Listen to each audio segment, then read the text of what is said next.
examen neurológico a los pacientes.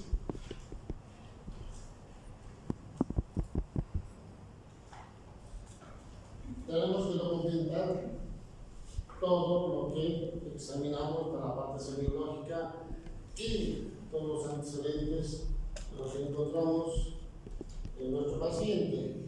Y a esto se llama historia clínica, aunque actualmente ya cada vez se va llamando expediente clínico. Un expediente, yo no sé por qué, creo que por el capricho de los abogados, porque no es ningún expediente, sino es la historia de su enfermedad del paciente, es una historia clínica. Pero, por cierto, seguramente ustedes que van a ver al hospital, pasen el expediente, etc. Como si fuéramos en un juzgado, pero se refiere a la historia clínica. Bien, ahora, cuando nosotros hablamos de historia clínica, hay dos cosas importantes en las que nos interesa saber. Primero, la afiliación y los antecedentes personales, y después el examen neurológico que tenemos que documentar. Cuando hablamos de historia clínica y los antecedentes, ¿qué es lo que nos interesa fundamentalmente? El nombre del paciente. El número de historia clínica va a depender mucho del hospital donde se encuentra, tiene una relación. La edad es fundamental, si es paciente pediátrico, adulto joven o paciente de la tercera edad, porque va a depender mucho de eso, del tipo de patología y la prevalencia en cada grupo etario. La fecha de ingreso es importante. ¿Cuándo ingresó? A veces se anota la hora también al lado. El domicilio donde vive el paciente. Si vive en la ciudad, en la urbana, en un edificio, en una casa, vive solo, etc. La fecha de ingreso se deja para el final. Un teléfono de referencia es muy importante. Si podemos conseguir 2 o 3, mucho mejor, porque muchas veces los pacientes vienen, los dejan y los dejan como depósito, ¿no es cierto? Y nunca contestan el teléfono. Entonces es importante el número de referencia o si podemos tener más números mejor. Esto, el paciente si es diestro o zurdo. ¿Esto para qué nos sirve? Para ver si el paciente, por ejemplo, tiene el hemisferio dominante izquierdo o derecho. Recuerden ustedes que más del 80%, ¿no es cierto? Algunos dicen 90%, no tenemos el hemisferio izquierdo como cerebro dominante. Y el resto son los que escriben con la mano izquierda, que tienen el cerebro derecho como hemisferio dominante. Pero de acuerdo a estudios, también estos pacientes que escriben con la izquierda, un 30% tienen el cerebro izquierdo dominante. Fíjense ustedes. Entonces es importante tomar en cuenta este tipo de cosas para entender la patología de nuestro paciente. Bueno, el grupo sanguíneo. Si un paciente con accidente en vía pública se supone que va a tener algunas lesiones internas o externas y necesitamos saber el grupo sanguíneo. En general, en la gran mayoría de los documentos, o sea, la identidad, el DNI, etc., está el grupo sanguíneo. Es importante saber. Si es accidente, tiene que tener intervención policial y esto que nadie pregunta cuando ingresa a la emergencia del paciente. Si es alérgico a. Porque muchas veces no preguntan y aplican algún medicamento, alguna sustancia y el paciente empieza a tener una reacción anafiláctica y el paciente muchas veces se puede complicar. Entonces es importante tomar en cuenta esto que estamos hablando para cuando estemos frente a un paciente y estemos dentro del hospital. 2 palabras, motivo de internación, dolor abdominal, cefalea, dolor cervical, ¿no es cierto? 2 palabras. Con 2 palabras, 3 palabras, lo sumo. ¿Por qué está internándose? ¿No es cierto? Ahora, si es inconsciente, accidente en vía pública. ¿No es cierto?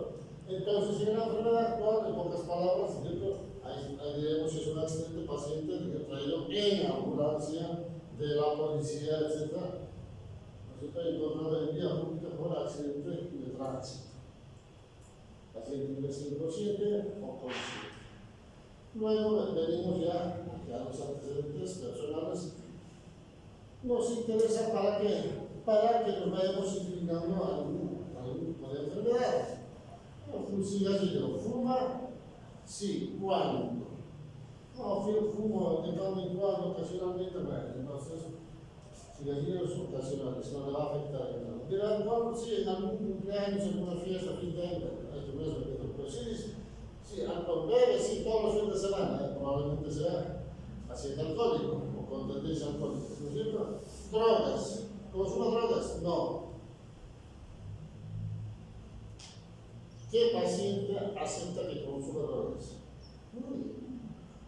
Algunos de ustedes seguramente consumen alguna droga, si les pregunto. A veces que no. Dice sí, pero nuestra obligación es preguntar. ¿No? Y seguramente si está un familiar dirá que sí. A mi hermano, mi familiar, mi primo, etcétera, consume drogas. Consume cocaína, consume marihuana, consume no sé. Diuresis, fundamentalmente los pacientes de la tercera edad. ¿Cómo está la diuresis? Si tiene poliuria, si tiene disuria, ¿no es cierto?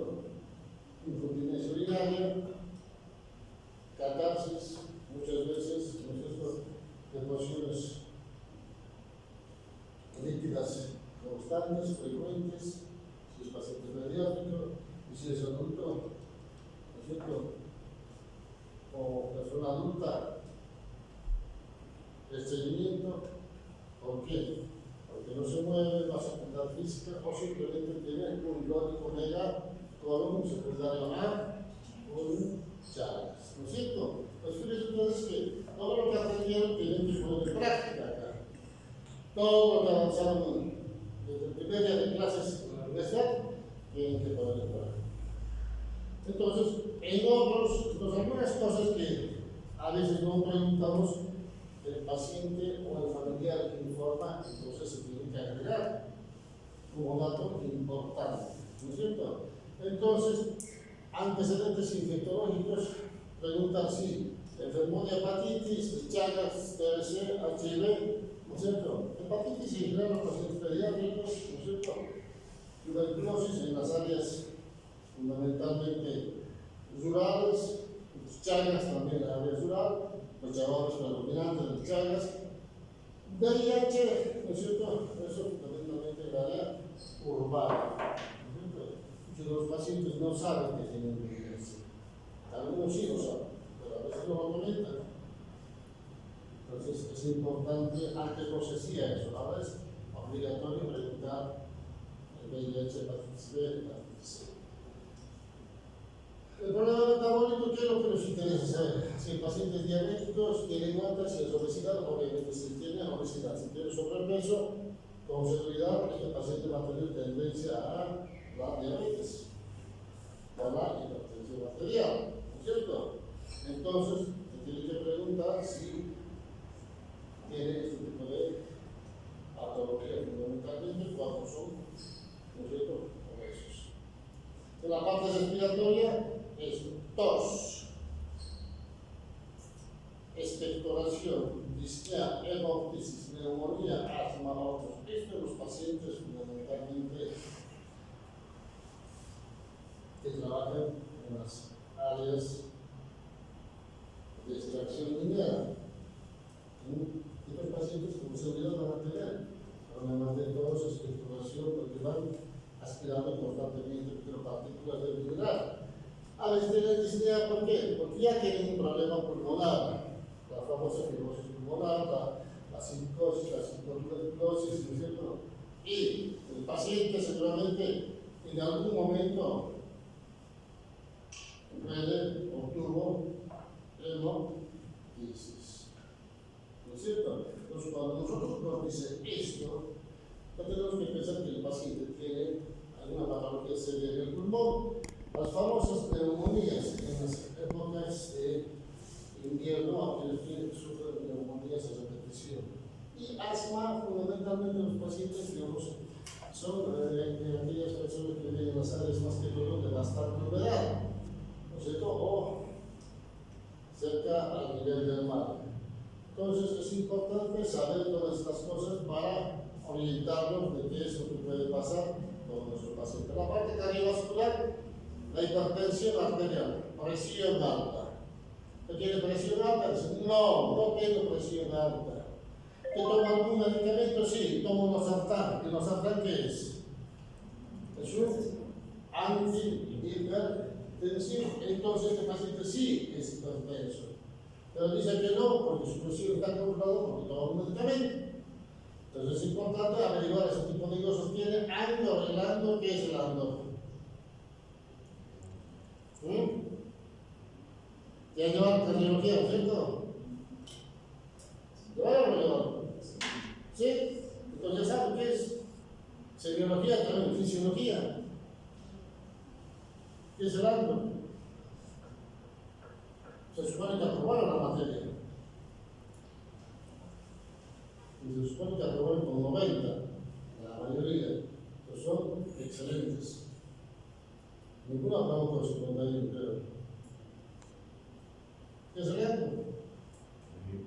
¿Ah? ¿Cómo? ¿Qué es la angina? ¿Eh? Precordialgia, dolores del pecho, ¿no es cierto? Entonces, el paciente infarta agudo del miocardio. Si tuvo algún problema de infarto porque es obeso, no. Tiene disnea para cuando camina, se cansa, ¿no es cierto? Edema, entonces si tiene edema en los miembros inferiores, ¿no es cierto? Y palpitaciones. Si camina un poco, una cuadra y le palpita el corazón, la late el corazón. ¿Por qué? Por insuficiencia cardíaca, ¿no es cierto? Insuficiencia cardíaca. Fíjense ustedes que todo esto ya lo llevamos. Ya sabemos esto. Insuficiencia cardíaca cuando el paciente prácticamente ya tiene un problema serio en el corazón que seguramente sí se descompensa, va a afectar ¿dónde? Al cerebro.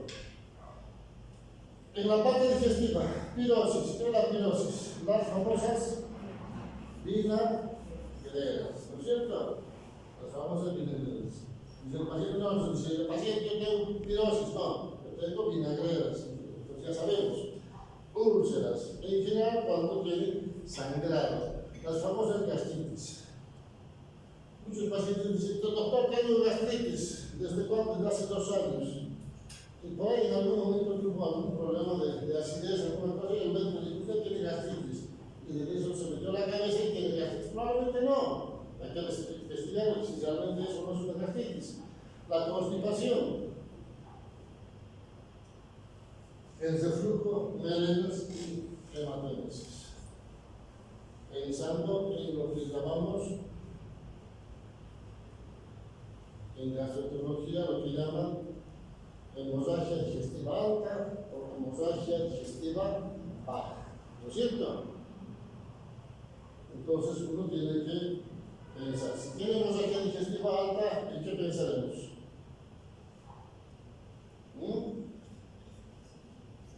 ¿Y qué pensamos?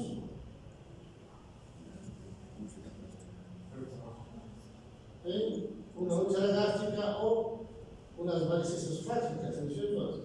Y si es hemorragia digestiva baja,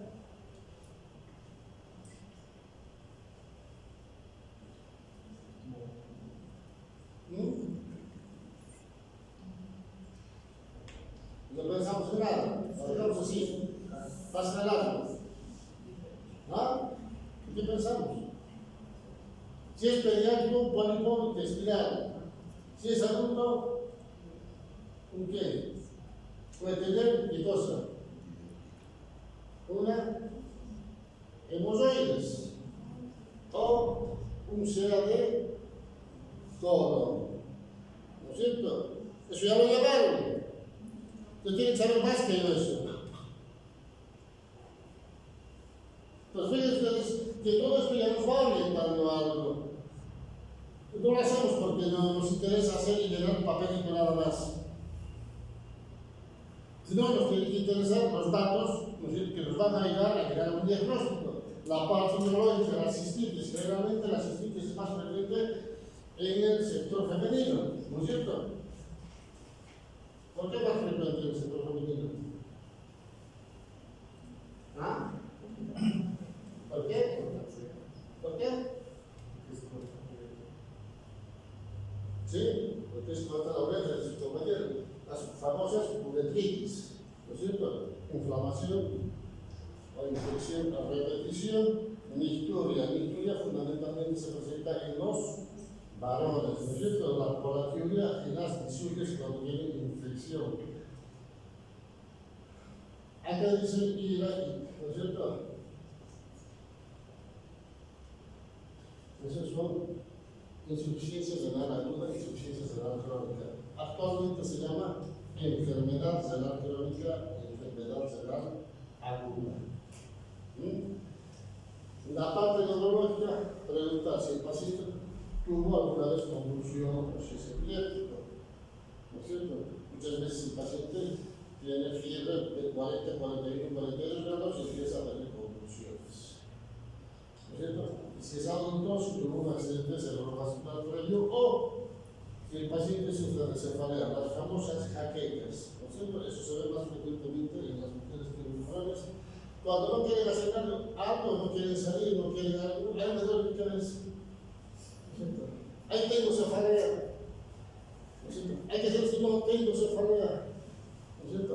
La cefalea es la mejor excusa para no hacer lo que uno no quiere hacer. ¿No es cierto? Entonces, realmente hay que investigar si realmente es eso o no. Otra de las cosas, si se golpeó la cabeza, si estaba internado por un TEC, ¿no es cierto? Si sufrió meningitis en la edad pediátrica y en los pacientes de la tercera edad, famoso vértigo. Si tienen mareos, vértigos, ¿no es cierto? ¿Por qué? Porque puede tener una insuficiencia vertebrovascular. Insuficiencia vertebrovascular. Entonces, fíjense ustedes que todo esto nos ayuda siempre a entender lo que es, digamos, como antecedentes para llegar a un diagnóstico. Entonces, una vez hecho todo eso, el interrogatorio, empezamos a hacer el examen neurológico. Cuando hacemos el examen neurológico, ¿qué nos interesa saber? Los signos vitales o parámetros vitales, ¿no es cierto? La presión arterial, que es el momento cuando está la frecuencia cardíaca, la frecuencia respiratoria, la saturación de oxígeno, que actualmente es importante saber, y la temperatura axilar, que en general ahora ya no se hace la temperatura axilar, sino tenemos el aparatito que ponemos a la frente, a la mano, donde queramos y nos marca la temperatura, ¿no es cierto? La temperatura digital, ya no es el termómetro de mercurio. Entonces, el decúbito. ¿Cómo está el paciente para el examen? ¿Está activo, caminando, sentado como nosotros? ¿Está pasivo porque prefiere estar sentado por cansancio, por fatiga, por otra cosa? ¿Está obligado? ¿No es cierto? Porque a veces el paciente tiene excitación psicomotriz, entonces el lo obliga a estar acostado. Preferencial, si el paciente prefiere estar acostado o sentado o indiferente, que da lo mismo, ¿no es cierto? Sí, puede estar sentado, acostado, parado, y revisamos piel de falanges. Coloración de piel.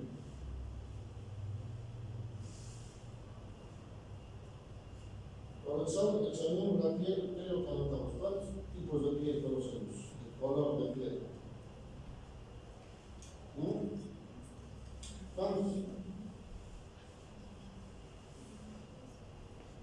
A todos un blanco y negro. Entonces,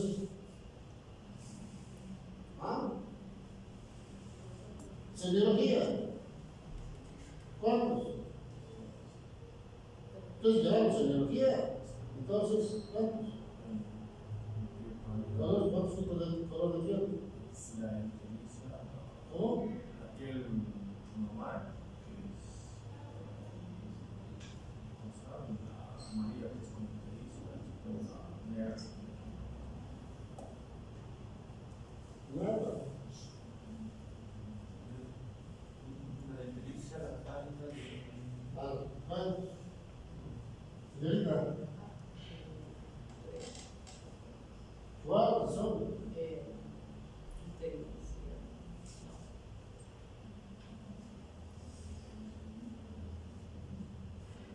Blanco, negro, pardo, naranja, Entonces, parte entonces la recta, ¿verdad? depende de la tonalidad. Pero sí, me vale, ¿qué es lo contrario? Después el rosado, verde, amarillo, celeste, Naranja o azul, que son los demás. son pues, demasiado usos. Porque los agentes tienen pardo. No, relativamente naranja.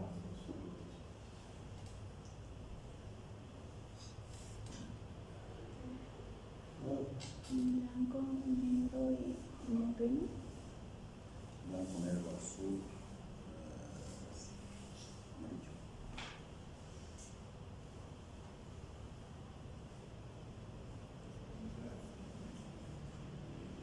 ¿Cómo va a probar, señoría?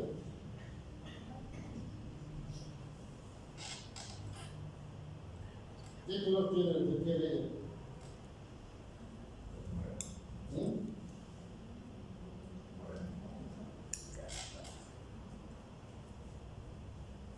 Y los europeos, ¿qué color que tienen? Amarillo. Blanco. Casi. Los africanos, ¿qué color que tienen? Negro. Los asiáticos, amarillo. Esos son los colores de piel. No la trigueña, la pato, ni la roja, ni la presión, ni la histérica.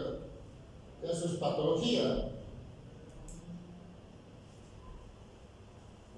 Tienen que aprender semiología. Yo no sé cómo aprobar que es semiología.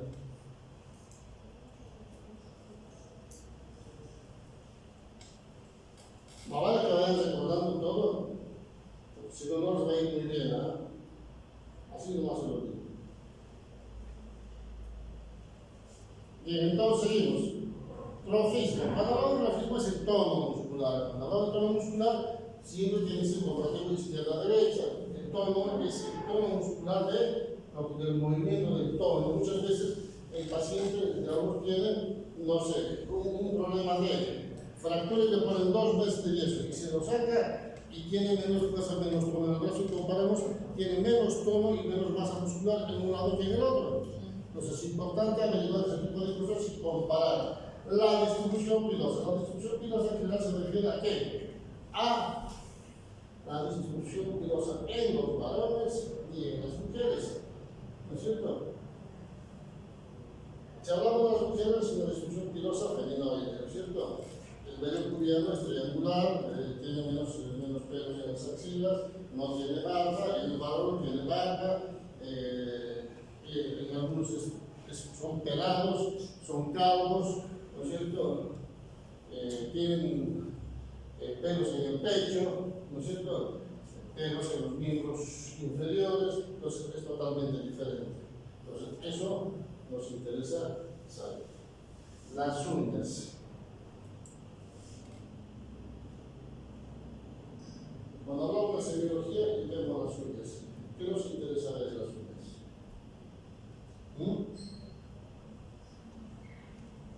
¿Qué nos interesa ver?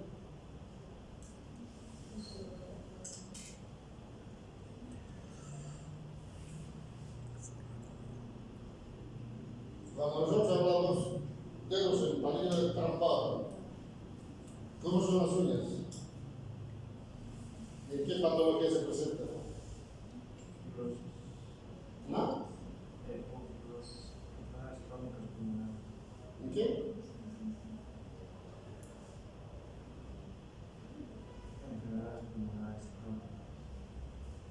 No. Silicosis. Hay gente que tienen problemas coronarios de nacimiento, ¿no es cierto? Eso llevaron semiología, seguramente llevaron cardiología también, ¿no es cierto? Y cuando tenemos estrías en los dedos, ¿en qué pensamos?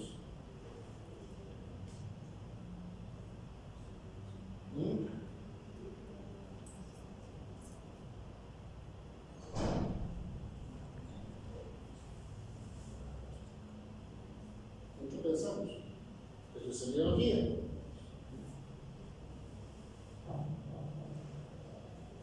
Todo eso les enseñaron en semiología. ¿Sí o no?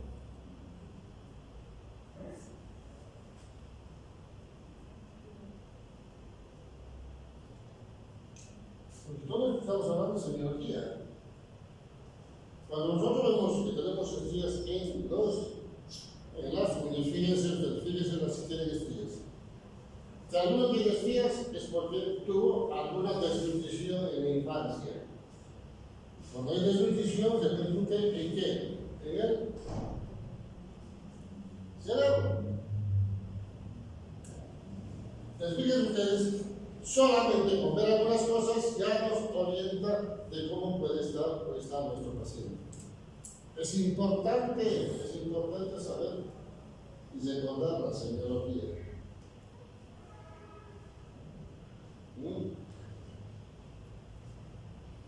Signo del pliegue es fundamentalmente para ver que si el paciente está deshidratado o no. Eso fundamentalmente las personas adultos y niños, y los pacientes de la tercera edad en general de por sí tienen algo de signo del pliegue. ¿Por qué? Porque en general la piel se hace más acartonada los pacientes de la tercera edad y en general los viejitos no toman líquido. ¿Cuánto es lo normal de consumir líquido por día? ¿Cuánto?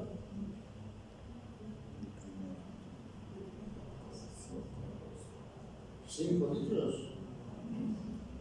¿Cuánto? De 2 a 3 litros por día. Eso es lo normal que deben consumir.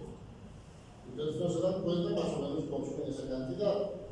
Pero en general las mujeres no consumen tanto como los varones. ¿Por qué? ¿Por qué no consumen tanto los mujeres? ¿Ah? ¿Por qué? Ah, no, preguntar. Pues, ¿por qué no consumes? O tomas 2 o 3 litros.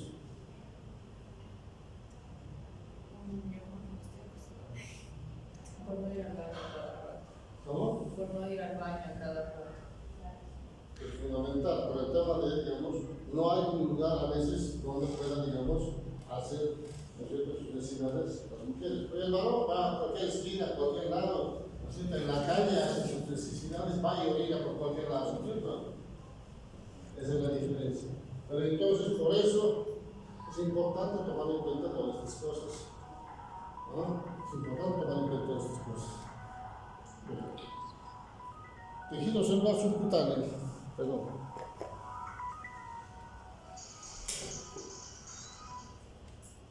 Ahora, excelente. Ahora, vamos a hablar un poquito de tejido celular subcutáneo en general, porque es lo que nos interesa saber. La distribución del tejido adiposo. ¿No es cierto? Totalmente diferente en los varones y en las mujeres. En las mujeres, ¿dónde está depositado el tejido celular subcutáneo? ¿Dónde? ¿Dónde más?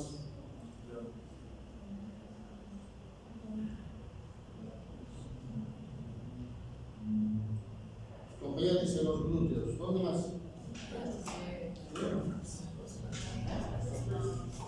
¿Y en los varones? ¿Dónde?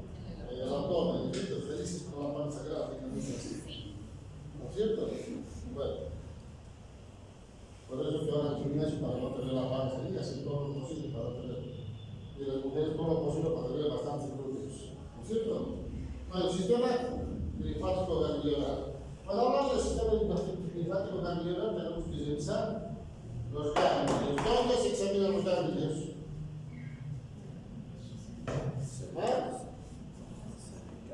¿Dónde? ¿Qué es eso, Como los monos. ¿Dónde? Relax, axila. ¿Dónde más? El cuello es largo. ¿Dónde?